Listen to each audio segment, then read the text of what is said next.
नमस्ते विद्यार्थी मित्रों, भूलका सागर विद्या भवन में आपका स्वागत है। मैं एकता कुक्कड़िया, मेरा विषय है हिंदी।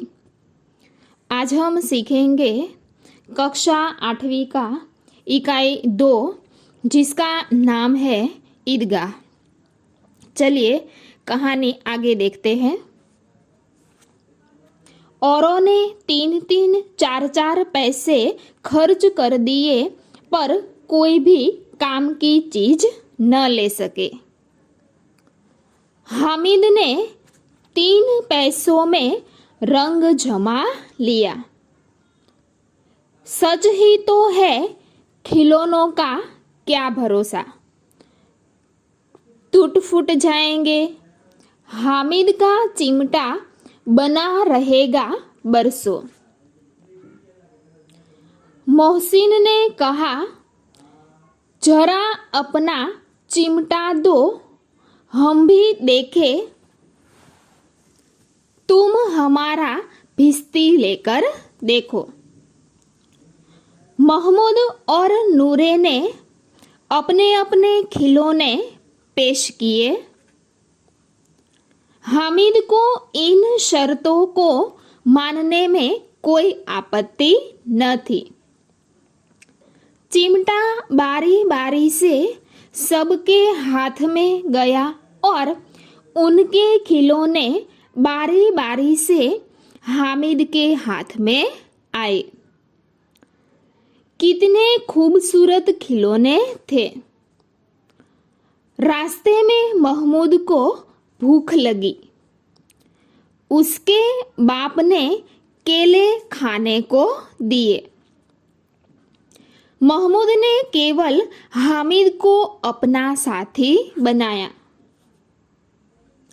उसके अन्य मित्र भी मुंह ताकते रह गए। यह उस चिमटे का प्रभाव था। 11 बजे सारे गांव में हलचल मच गई। मेले वाले लौट आए।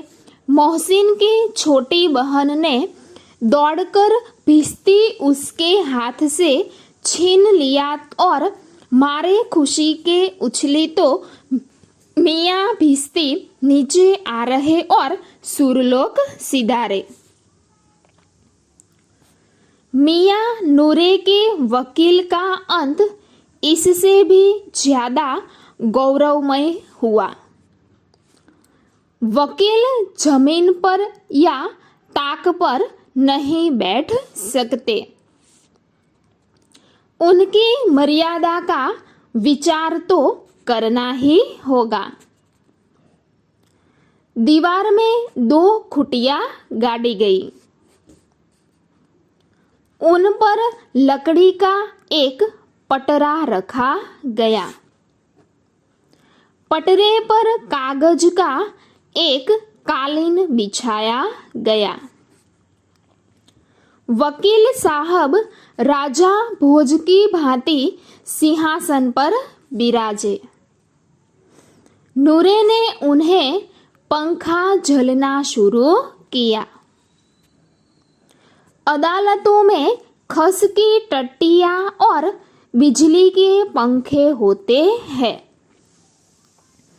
क्या यहाँ मामूली पंखा भी न हो?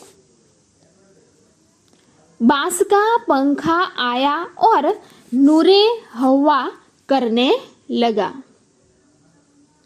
मालूम नहीं कि पंखे की हवा से या पंखे की चोट से वकील साहब स्वर्ग लोक से मृत्यु लोक में आ रहे और उनका माटी का चोला माटी में मिल गया। फिर बड़े जोर शोर से मातम हुआ और वकील साहब की अस्थियां कूड़े पर डाल दी गई। अब मियाँ हामिद का हाल सुनिए। अमीना उसकी आवाज सुनते ही दौड़ी और उसको गोद में उठाकर प्यार करने लगी।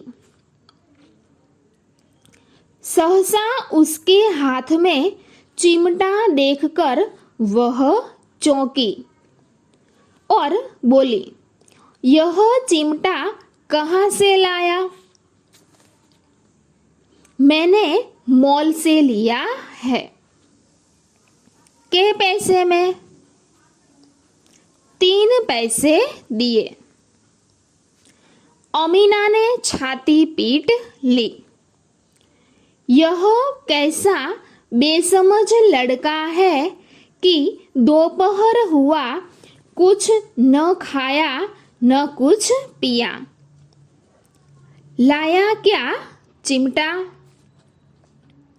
सारे मेले में तुझे और कोई चीज न मिली जो यह लोहे का चिमटा उठा लाया।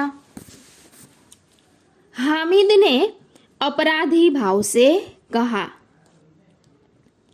तुम्हारी उंगलियां तवे से जल जाती थी, इसीलिए मैंने लिया। बुढ़िया का क्रोध तुरंत स्नेह में बदल गया। बच्चे में कितना त्याग, कितना सद्भाव और कितना विवेक है। दूसरों को खिलौने लेते और मिठाई खाते देखकर इसका मन कितना ललचाया होगा। इतना जब्त इससे हुआ कैसे? अमीना का मन गदगद हो गया। वह रोने लगी। दामन फैलाकर हामिद को दुआएं देती जाती थी और उसकी आंखों से आंसू की बड़ी बड़ी बूंदें गिरती जाती थी।